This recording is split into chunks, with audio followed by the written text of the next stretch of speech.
Ekonomi manusiawi perlu dijayakan bersama.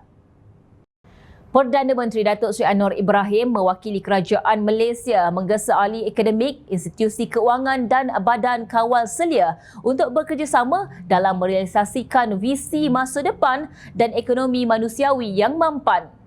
Anwar yang juga Menteri Keuangan berkata kerjasama itu perlu disertai dengan komitmen ummah dan usaha bersama untuk membantu merealisasikan visi ini demi masa depan yang lebih baik.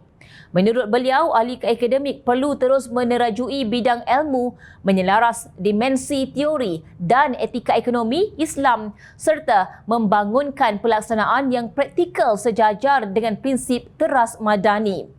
Institusi keuangan perlu menyepadukan prinsip ini dalam struktur teras dan proses membuat keputusan serta memastikan produk mereka baik dan boleh diakses, kata beliau dalam ucapan pada persidangan antarabangsa mengenai ekonomi dan keuangan Islam di Kuala Lumpur semalam. Anwar berkata badan kawal selia perlu mewujudkan kerangka untuk inovasi yang menggalakkan dan mengukuhkan tata laku beretika dan bukan pematuhan undang-undang semata-mata. Pada masa yang sama, beliau berkata kerajaan berhasrat untuk menggalakkan kaedah baharu pembangunan peradaban berteraskan prinsip ekonomi madani.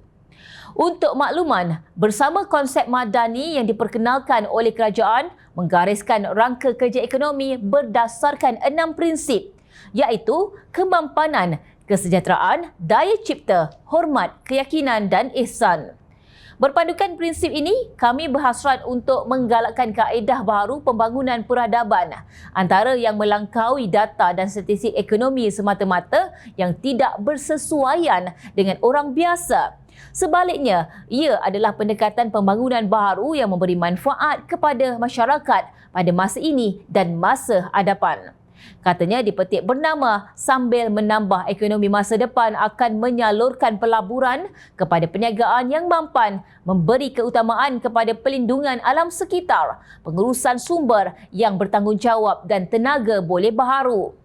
Beliau menekankan bahawa ekonomi masa depan akan berteraskan rakyat yang menyumbang kepada membangunkan masyarakat penyayang yang boleh menyokong jaringan keselamatan sosial yang komprehensif, melabur dalam pembangunan komuniti serta menghapuskan kemiskinan dan ketaksamaan. Saya mahu anda membayangkan ekonomi masa depan apabila masyarakat yang inovatif membangunkan bukan sahaja produk dan teknologi baharu tetapi juga idea, penyelesaian dan perspektif yang mencabar status quo dan memberi inspirasi kepada kemajuan, kata beliau. Selamat maju jaya Kerajaan Perpaduan Madani. Selamat maju jaya rakyat Malaysia. Bersatu kita teguh, bercerai kita roboh.